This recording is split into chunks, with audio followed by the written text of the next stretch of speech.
আসসালামু আলাইকুম, আশা করি সবাই ভালো আছেন। আলহামদুলিল্লাহ আমি অনেক ভালো আছি। আজকে একটা গুরুত্বপূর্ণ বিষয় নিয়ে আলোচনা করতে যাচ্ছি। তো আমাদের স্কুল, কলেজ, ইউনিভার্সিটি আমাদের কখনোই টাকা পয়সার বিষয় নিয়ে কখনো সচেতন করে না। আমাদের শেখায় আমরা কিভাবে কর্মচারী হতে পারি।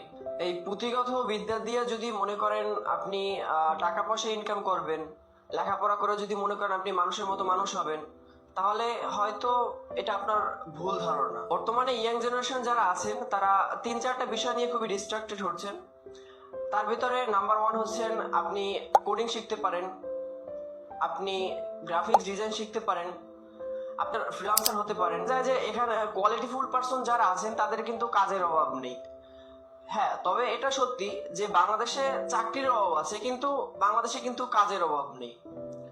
এই যে প্রতিনিয়ত আপনি সোশ্যাল মিডিয়া স্ক্রল করতেছেন, এই সোশ্যাল মিডিয়া স্ক্রল করে কখনোই আপনার লাইফ সুন্দর হবে না। আপনি যে কোনো একটা বিষয় নিয়ে যে কোনো একটা কাজের উপর 2 থেকে 3 বছর সময় দিন। আপনি যা শিখতে চান সেই বিষয় নিয়ে লেগে থাকুন। আপনি ফ্রিল্যান্সিং শিখতে চান, 2 থেকে 3 বছর সময় দিন। আপনি এআই কে কন্ট্রোল করা শিখতে চান, 2 থেকে 3 বছর সময় দিন। আপনি গ্রাফিক্স ডিজাইন শিখতে চান, 2 থেকে 3 বছর সময় দিন। মূলত বিষয় হচ্ছে আপনি যে বিষয়টা শিখতে চাচ্ছেন, আপনি যে বিষয়টা নিয়ে দক্ষ হতে চাচ্ছেন, সেই বিষয়টি নিয়ে লেগে থাকুন অল টাইম। সেই বিষয়টা নিয়ে সবসময় প্ল্যানিং করুন। আপনার হাতের ফোনটা ব্যবহার আপনি খুব ভালো করেই জানেন। আপনি গেম খেলতে বুঝতে পারেন, আপনি ভালোবাসা বোঝেন, আপনি প্রেম প্রীতি বোঝেন, সবকিছু বোঝেন। তাহলে আপনি কেরিয়ার কেন বোঝেন না? দেখেন, লেখাপড়া শেষ করার পর, ইন্টার শেষ করার পর মোটামুটি 15,000 টাকা বেতনে কাজ করা, এটা কামলা বলা ছাড়া আর বেশি কিছু বলা যায় না। তাই যেখানে টাকার গন্ধ পান আপনি সেখানে যান, আপনি টাকা ইনকাম করেন। তবে হ্যাঁ, অবশ্যই রাইট ওয়েতে, রং ওয়েতে না। আমিও আপনাদের মতোই একজন সাধারণ পাবলিক, কিন্তু আমি ফ্রিল্যান্সিং শুরু করেছি।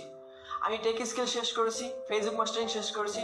আলহামদুলিল্লাহ এখন আপনাদের দয়ায় ইউটিউব মাস্টারিং শুরু করেছি, যেখানে আমাদের প্রথম থেকে শুরু করে অনেক শিক্ষক যেখানে আমাদের অনেকটা সাহায্য করেছে সব বিষয় দিক থেকে।